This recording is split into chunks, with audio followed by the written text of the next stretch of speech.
Good morning to all. मेरा नाम वंशिका रावत है और आप सभी का स्वागत है स्टडी विद मीनाक्षी में। तो आज हम पढ़ेंगे पार्ट 3 और हमारा टॉपिक है शिल्प उत्पादन के विषय में जानकारी। तो आज हम पढ़ेंगे कि जो शिल्प उत्पादन है वो कहाँ से हड़प्पा सभ्यता के लोग लेते थे। तो वहाँ पे चहुंदड़ो नामक एक बस्ती थी छोटी सी, जो अभी पाकिस्तान में है। तो वो लोग वहां से शिल्प उत्पादन का कार्य करते थे।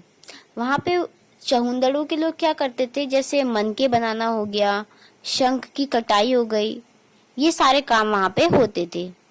मनके का मतलब होता है मोती बनाना, ठीक है।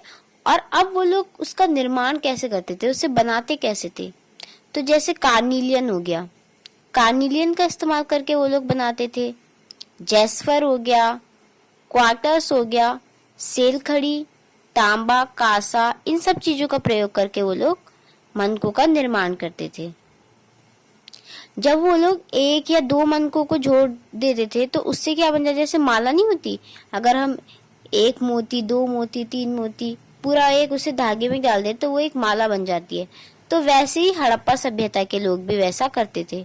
और वहां पे जो सोने की होती थी ना, सोने के जो आभूषण होते थे उसको भी उतना ही महत्वपूर्ण माना जाता था, उतना ही इम्पोर्टेंट माना जाता था जैसे आज माना जाता है।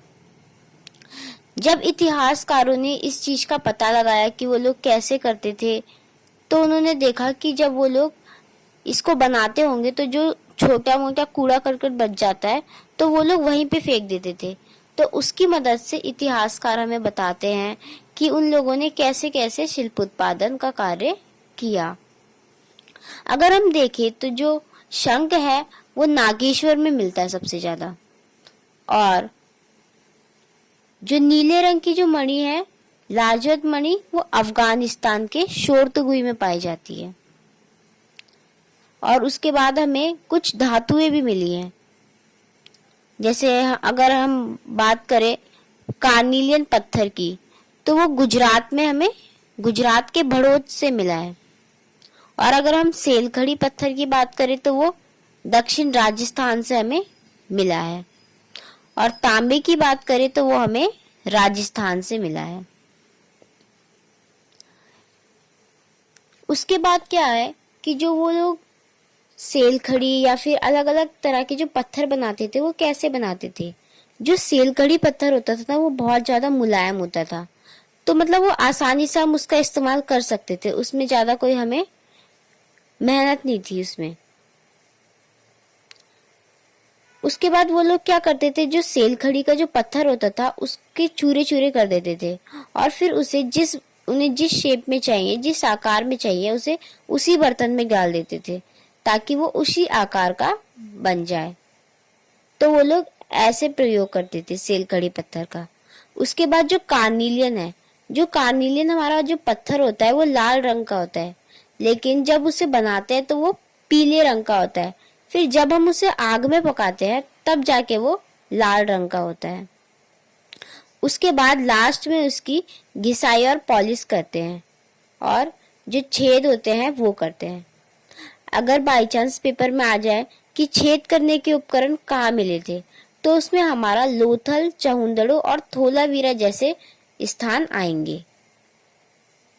अब जो हमारे इतिहासकार है वो कैसे पता लगाते हैं, वो देखते हैं कि जो पत्थर के टुकड़े हैं, शंख है, तांबा है, जब वो इन सब चीजों को देखते हैं तब इन लोगों को पता चलता है कि उन लोगों ने इन सब चीजों का निर्माण किया था। अब शिल्प उत्पादन वो दो तरीके से कर सकते थे, या तो उनके वहां पे मिलता होगा स्थानीय स्तर पर, या फिर उन्हें बाहर जाना पड़ता था लेने के लिए।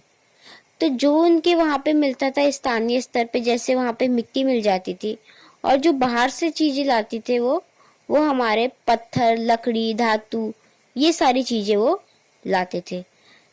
तो इन सब चीजों के लिए जब हमने पता लगाया तो उन लोगों को बहुत दूर जाना पड़ता था। जैसे अरब के जो इलाके हैं, तो आप सोच सकते हैं कि वो लोग कितना दूर जाते थे इन सब चीजों का उत्पादन करने के लिए। उसके बाद अगर अब हम पढ़ें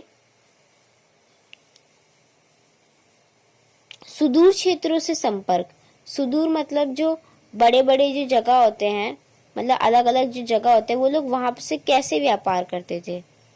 तो जो मेसोपोटामिया था, उनमें जब इतिहासकारों ने जब उसके लेख पढ़े तो उन्होंने देखा कि ये जो मगान है, इस शब्द का उपयोग बार बार हो रहा है।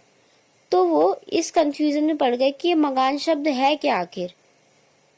तो जब बाद में इतिहासकारों ने पता लगाया तो जो मगान था वो एक जगह थी जो कि अब ओमान के नाम से जानी जाती है। तो वहां से हड़प्पा के लोग व्यापार करते थे।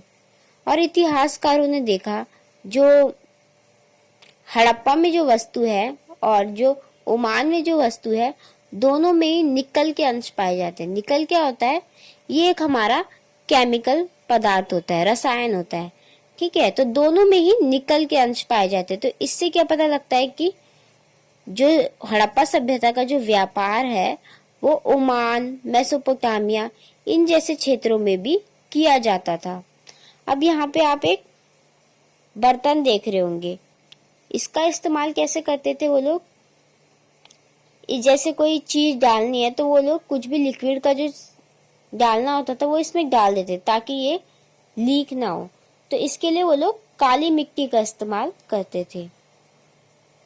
उसके बाद जो हड़प्पा सभ्यता के लोग थे वो जो मन के होते थे वो अलग अलग तरीके से बनाते, जैसे कुछ गोल हो गई तो कुछ चक्राकार में हो गई। जैसे यहाँ पे आप देख सकते हो ये रही बेलनकार की, और यहाँ पे ये देख रहे हो यहाँ पे ये गोल आकार की हो गई। ठीक है, तो वहां के जो लोग थे वो अलग अलग तरीके से बनाते थे।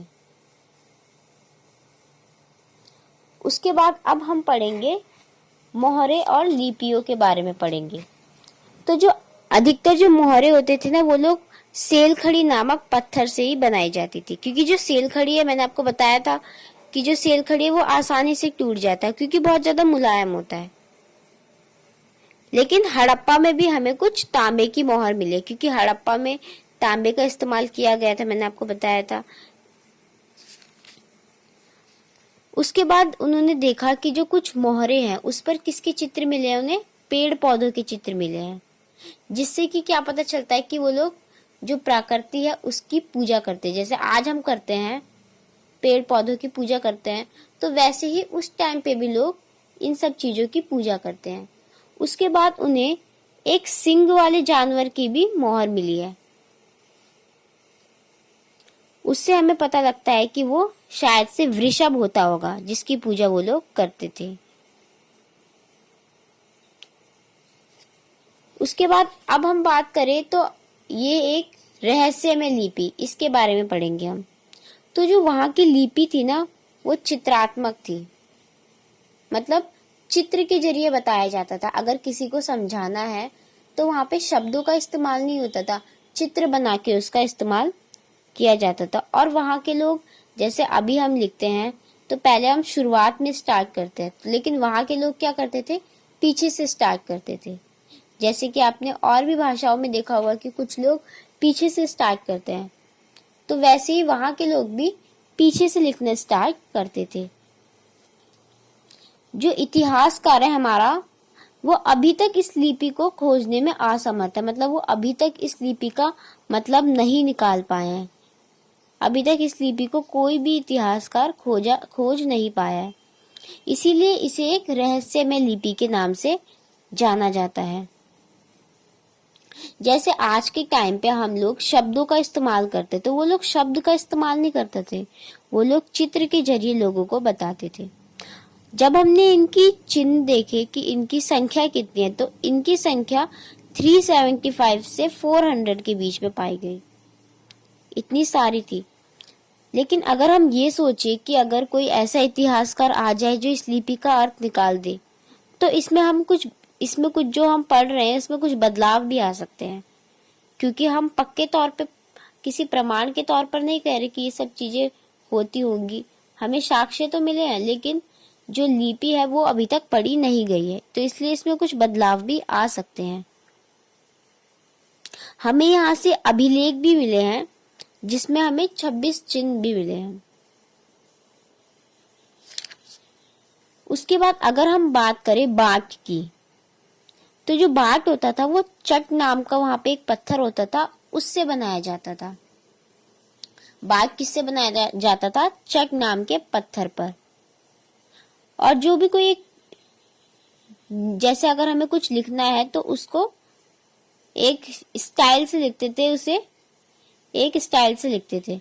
उसके बाद ये जो होता था इसमें वो कैसे लिखते थे, जैसे कुछ में वो लोग द्विमाधुरी का इस्तेमाल करते। द्विमाधुरी मतलब 1 2 4 8, ठीक है।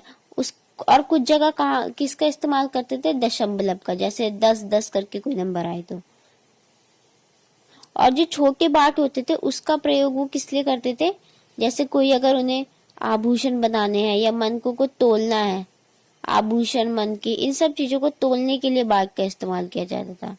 और कभी कभी जो धातु होती थी उसको तोलने के लिए तराजू का इस्तेमाल किया जाता था।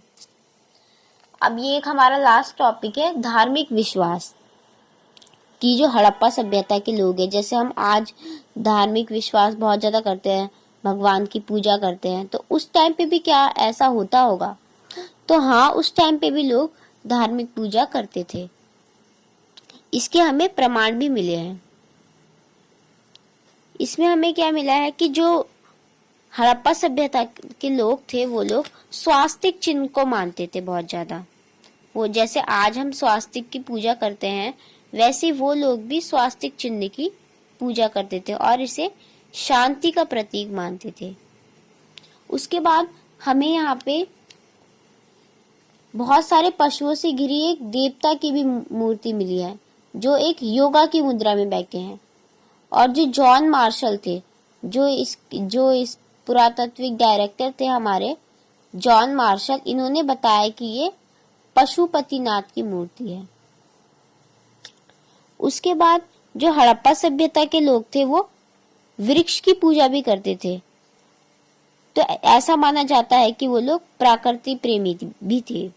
उसके बाद जो शिव का वाहन होता है सांग, उसकी भी वो लोग पूजा करते थे। तो ऐसा माना जाता है कि वो उस टाइम पे शिव भगवान की भी आराधना करते थे। उसके बाद वहां पे 3 मुख वाले एक पुरुष देवता की भी पूजा होती थी। शायद वो इन लोगों को भगवान मानते थे, जैसे कि आज हम मानते हैं। तो आज का हमारा टॉपिक यहीं पे खत्म होता है। अगर आपको मेरा चैनल पसंद आया तो मेरे चैनल को सब्सक्राइब कीजिए, लाइक कीजिए और बेल आइकन का बटन ना दबाना भूलिए। धन्यवाद।